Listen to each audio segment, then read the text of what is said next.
ciisi. Ana wajjin haasaa dhaabii. Ana wajjin haasaa dhaabii. Ana wajjin haasaa imii. Kan taa'uru. Alaalkum teenyaan fayyadamee ta'uu ምን አባሽና ነው ከኔ ጋር ፍሽምከፍ ምን ጋር ታወሩ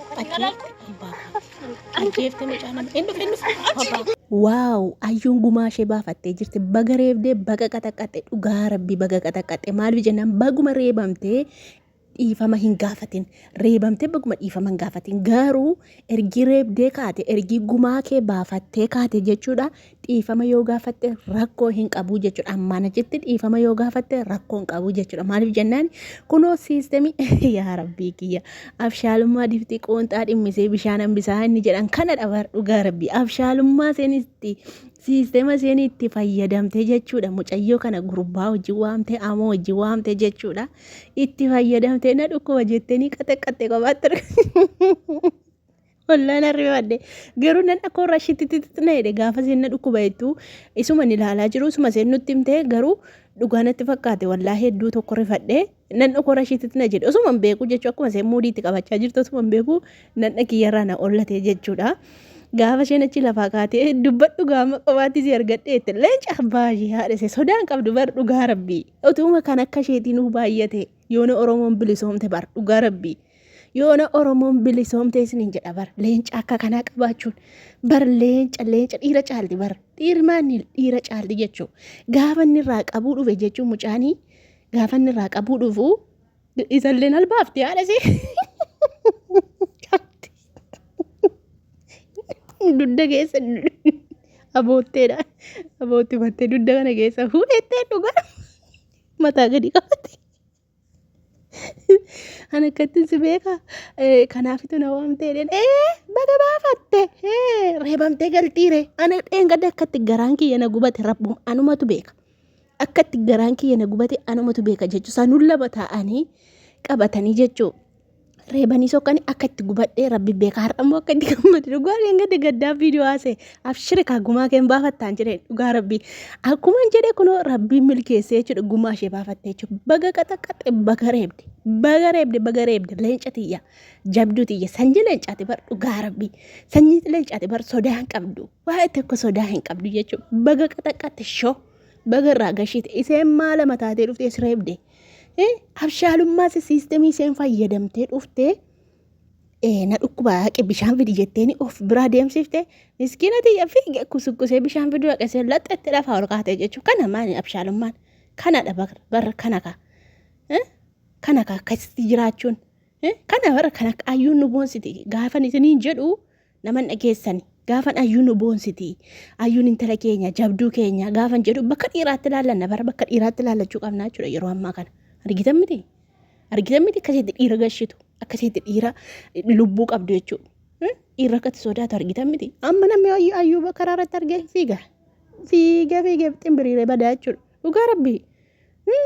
akkasitti gumaa baafatti akkasitti reebdi dheenga haleessa dheengadda siistemiidhaan isatti sixxee mana isaatti nyaata gootee maal jette amma immoo haala haaraa ummatti amma immoo siistema haaraadhaanitu dhuftii jechuudha. Gumaa ishee baafatteeti waan ta'eef nama jechuun kan nama sammuudhaan yaadee waa hojjetu hedduu tokko natti tolaan dhugaa rabbii hedduu tokko na gammachiisa jechuudha. An akka mataa kiyyaatti ayyuun otoo amaariffaan hojjettee natti tolaan dhugaa rabbii maaliif jenna oromoon keenya nama guddistu isuma nan beekuudha waan ta'eef bara waggaa meeqa wal beenna waan ta'eef oromoon keenya nama guddistu otoo afaan amaariffaatiin hojjettee hin guddatti dhugaa rabbii daftee tooppi rukuttee guddatti jechuudha ijoollee warra soddaa kanatu nama guddisuu beeka malee ijoollee warra oromoo keenya nama guddisanii dhugaa rabbii warrumti amma maatii ta'aniif jiru warra miskiina tokkotu hin jira beektanii warrootuma amma natiin ruuttaafaa kana diraamaa amaariffaafa daawwannu kanatu dhufee ayyuu laalee guddise malee kuuwwanii mortuudha dhugaa mortuu keessaa tokkoffaa hinaaffaa amma mucayyoon kun maa guddatti itti naafti oromoon walitti naafti dhugaa jirtu dubbadha dhugaa rabbii baay'ee tokkotti biraa caaltee yooti biraa guddatte sitti naafu deebi'anii firrumti kee usi jibba haadhoom kee ollaan usi jibba hooti biraa taffettee rabbiin si guddisee si kaasee sitti naafa kanaafu jennaanii warri soddammoo walitti naafanii wal guddisu wal jajjabeessu jechuudha wal beenna waatii reemaa inni kun waan soban qabu utuu akka yaada kiyyaati taraa tokko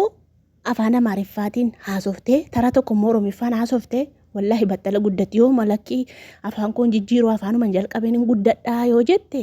tara tokko Amaariffaa isaa tara tokko Oromiffaa yoo haasofte maaliif ijoolleen amma ishee wajjin viidiyoo dalagaa jirtu kuni warreeban kuni Amaariffaa haasa'u amoon sun illee Amaariffaan ol dhufe malee Oromiffaan ol hin dhufne jechuudha. Meesnumtiyyuu murteessaa laala an akka yaada kiyyaatti guddina ishee fedha. Akka isheen addunyaa irratti naa beekamtu akka isheen interviyuu adda addaa irratti waamamtee haasofsiisan kana fedhaan dhugaa rabbii dhiirummaas gootummaas akka namni baru akka biyyillee baruun fedhaa jechuudhaan dhugaa rabbii kanaafuu otoo afaan Amaariffaatiin hojjette mucaan kun har'a mitii kanaan dura guddattee jechuudha dhugaa jiru dubbadha kanaafuu jenna rabbi ishee milkeessaa ammallee jechuudha nu boonsitiin dhugaa rabbii ani waan badaasa hojjettu waan gaarii isa hojjettu inumanatti tola wallahi mana isheen hin jirre daqunnatti tola otuun hin jaaladhu ta'ee viidiyoorraan dalaguwan amma nama hundarraa viidiyoon dalagu baran nama jaaladhu nama keessi ko baqa lapheen kiyyanna simatee yookaan immoo keessi kiyyannatti tolerraa viidiyoo dalaga malee hunda kaaraan hojjedhu waan namni ajandaan guuteera ko wanti irraa hojjetani baqa manxeqira soo minaamin hin jira ajandaan wanti irraa hojjetan garuu bakki isheen jirtu bakka inni manatti tola ani hin beeku malee wallahi inni manatti tola bakka isheen jirtu daquun natti tola bakka isheen jirtu ilaaluun natti tola yoo isheen hin jiraanne naquun dhugaa dhaqaan jiru amma nama tokko argaa ayyuu nama gara ijoollee kanaatti deebitee moo amma ayyuuma duukaa deema dhugaa rabbi meen amma akka gootiin jirtu wallahi mana nama tokko laatti ol seenee qedhe ilaalaa jiru ayyuun keessan jirtu taanaan ni ilaaluwaan na dabbara dhugaa rabbii na xarrashuu kaayyo akka tokko na godha dhugaa garaa keessa gara na gaggaleen dhiisee sokkaa jechuudha ilaalu yoo isheen jiraate hodhatti tola na dhumutti na waan saambeeku wallahi nan kolfa nan mukiyyan na dhugaa rabbii namee nama akka godii yoo jirtanii laayikii godha anillee akkas jedhaati laayikii godha dhugaa rabbii dhiisee jedha natti tolaa jechuudha baay'ee tokko natti tolti baay'ee tokko jaalladhaallee hin cummaase bakka sodaan qabdu dhugaa rabbii nama sodaattu na jibbisiisa asilu wayyoo jechuudha nama bakka haasawaan beenne faa nama yerootti haasoo faa haasaan sana nama dabbaru natti hin tolu jechuudha kanaafuu jenna ani isheen immoo haasaan isheen wanti isheen hojjettu hundaayyuu natti tolaa jechuudha kanaaf hin jaalladha. Ani deeggartuu ayyuuti yookaan immoo daawwattu ayyuuti jechuu kanaaf warra akkasii duukaa buutanii deeggartanii warri ishee jaallattanii galatoomaa ulfaadha libbi qirsii kennaaf libbi qirsiidhaan biyya balleessaa gaafa ishee argitan isiniin jedha bakka jaalala isheedhaaf qabdanii ibsaaf isiniin jechuun barbaada warroonni kaan immoo isheen biyya nyaattu warri hin jaallanne warri jibbitu inaaftuudha isheen isheen inaafsaadhaan barri isaanii naafan malee waan biraa miti mucaan kaleessa dhufteetu har'a guddatte dhaniitu ni naafani yoona firri ishee ollaan ishee hiriyoonni ishee yoona itti naafanii du'an isaasin akkatti kunoo reebamtee qaxaqqatamtee maqaa dhabaddee waa meeqa gootee hojjettu isuma isin akkasitti laffaatu kana yoona nama meeqatti naafa dhugaa rabbiin isin nama meeqatti naafe abeet iseen dura akkana taate abeet iseen birrii guuraa jirti kaa abeet akkas xonqaayidha barra ijoolleen keenya dhugaa rabbii namni keenya xonqaayidha xonqaayee sirriitti beekaa halshiichi fageesse xonqaayee laa dhugaa rabbii ayyuukoo yana leji rabbi nama legana simil keessa malkaayati fuundurri kee ifambo dhugaa rabbi